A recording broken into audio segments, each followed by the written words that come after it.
So hey guys, welcome back to our channel smart roots. आज हम अपनी Indian polity series के lecture number 15 को शुरू करने वाले हैं, जिसमें कि हम पढ़ेंगे आर्टिकल 86 से लेकर 90 तक के आर्टिकल्स, जो कि कवर करेंगे जो पार्लियामेंट का प्रोसीजर होता है उनको, और साथ ही साथ जो प्रेसिडेंट की जो पावर्स होती है उनको कवर करते हुए चलेंगे।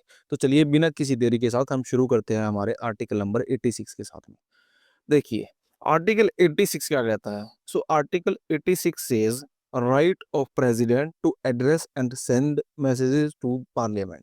भाई, इसके तहत कहा गया है कि कॉन्स्टिट्यूशन में मेंशन किया गया है कि जो प्रेसिडेंट है उनके पास में पावर है कि वो एड्रेस कर सकते हैं और सेंड मैसेजेस टू पार्लियामेंट।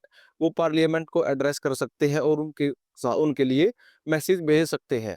ये हमारे प्रेसिडेंट साहब को पावर दी गई है हमारे कॉन्स्टिट्यूशन के आर्टिकल नंबर 86 के तहत। ठीक है जी। और आर्टिकल 87 की अगर बात करें तो हम इसमें मेंशन्ड है special address by the president. और इस स्पेशल एड्रेस के तहत जो ये एड्रेस होता है ये आउटलाइन करता है गवर्नमेंट्स के जो पॉलिसीज और एजेंडाज होते हैं उनको एड्रेस करने का कार्य करता है हमारा ये आर्टिकल 87 के तहत जो कॉन्स्टिट्यूशन में मेंशन की गई है। इसके तहत जो प्रेसिडेंट है उनके पास में ये स्पेशल एड्रेस करने की क्षमता होती है, इसकी पावर होती है हमारे इसके पास में। Then comes article 88। देखिए, आर्टिकल 88 जो है इसके तहत राइट्स ऑफ मिनिस्टर्स एंड जो अटॉर्नी जनरल्स होते हैं हमारे उनके राइट्स के बारे में बात की गई है। भाई, उनके क्या राइट्स होंगे। जो कॉमन पीपल है उनसे तो अलग उनके कुछ राइट्स होंगे, मतलब जैसे कि कुछ स्पेशल उनके पास कुछ प्रोविजंस होंगे। इसमें आते हैं कि जो मिनिस्टर्स और अटॉर्नी जनरल्स होते हैं वो पार्टिसिपेट कर सकते हैं पार्लियामेंट्री जो डिबेट्स होते हैं। भाई, जैसे कि देखिए, जो हमारे मिनिस्टर्स हैं वो एक ही हाउस के मेंबर हो सकते हैं, दोनों के तो नहीं हो सकते। तो इसी प्रकार अगर कोई मिनिस्टर लोकसभा का मेंबर है तो वो राज्यसभा में डिबेट करने के लिए, डिबेट में पार्टिसिपेट करने के लिए फुल मतलब फ्री होता है। उनके मतलब स्पेशल राइट्स कह सकते हैं उनको, या मतलब उनके राइट्स कह सकते हैं। ये उनको हमारे कॉन्स्टिट्यूशन के आर्टिकल 88 के तहत दिए गए हैं। साथ ही साथ they can speak and participate but can not vote if not a member of the house. कोई देखिए, वो बोल तो सकते हैं किसी भी हाउस में जाके वो डिबेट करने के लिए मतलब सक्षम होते हैं, मगर वो वोट नहीं कर सकते। जिस हाउस के वो मेंबर नहीं है उसके अंदर वो वोटिंग नहीं कर सकते, वोटिंग में पार्टिसिपेट नहीं कर सकते हैं।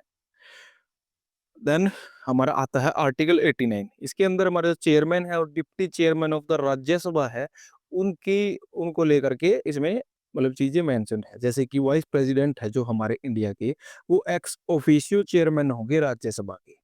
ये मेंशन है हमारे आर्टिकल 89 में।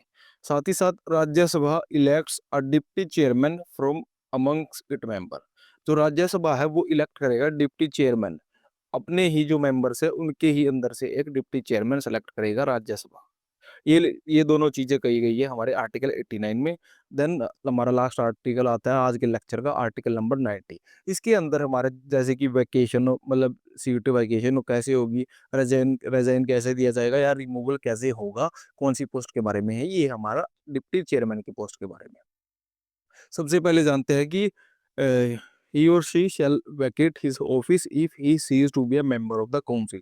अगर वो काउंसिल का जो मेंबर है वो बनने में सक्षम नहीं हो पाते हैं तो उनको अपनी जो ऑफिस है वो वैकेट करना पड़ेगा। ये हुआ हमारा वैकेशन का प्रोसीजर। देन कम्स रेजिग्नेशन का। May he shall may at any time by writing under his hand address to the chairman resign his office. भाई, उनको रिजाइन देने के लिए क्या करना है, सिंपली उनको रेजिग्नेशन लिखना है अपना चेयरमैन की मतलब चेयरमैन को उन्होंने रेजिग्नेशन लिखना है अपना, तो उसके तहत वो रिजाइन कर सकते हैं। एंड रिमूवल का प्रोसीजर ऐसा है कि may be removed from his office by a resolution of the council passed by a majority of the then member of the council. भाई, वो रेजोल्यूशन जो पास होगा उसको अगर वहाँ पर काउंसिल में अच्छी तरह से मतलब मेजोरिटी के साथ में पास करवा लिया जाता है तो उनकी रिमूवल या मतलब कह सकते हैं इम्पीचमेंट हो जाएगी। ये तीनों चीजें हमारी जो वैकेशन रिजर्वेशन और रिमूवल था ये था हमारा जो डिप्टी चेयरमैन है इनके कॉन्टेक्स्ट में। ठीक है जी। सो आज के जो हमारे लेक्चर था ये पूरा हुआ। एक बार हम इसको दोबारा रिवाइज करने के लिए चलते हैं, इसको रिवाइज करते हैं। देखिए आज हमने क्या क्या पढ़ा। सो हमने बेसिकली पार्लियामेंट्री प्रोसीजर्स और प्रेसिडेंशियल पावर्स है उनको शुरू करने के लिए शुरुआत की थी। सबसे पहले आर्टिकल 86 में पढ़ा हमने rights of president to address, भाई प्रेसिडेंट का कुछ राइट्स है जो कि पार्लियामेंट को एड्रेस करने का है। 87 में हमने उनका स्पेशल एड्रेस पढ़ा जिसके अंदर कि वो कुछ गवर्नमेंट की पॉलिसीज और एजेंडा पर बात करने के लिए खड़े होते हैं। आर्टिकल 88 में है हमारा rights of ministers and attorney general, जिसके तहत वो कोई से भी हाउस में जाकर डिबेट में पार्टिसिपेट कर सकते हैं। आर्टिकल 89 में the chairman and the deputy chairman of the Rajya Sabha, ये आते हैं हमारे, इनके बारे में बात की गई। और 90 में हमारे जो डिप्टी चेयरमैन उनके वैकेशन, रेजिग्नेशन और रिमूवल की बात की गई है।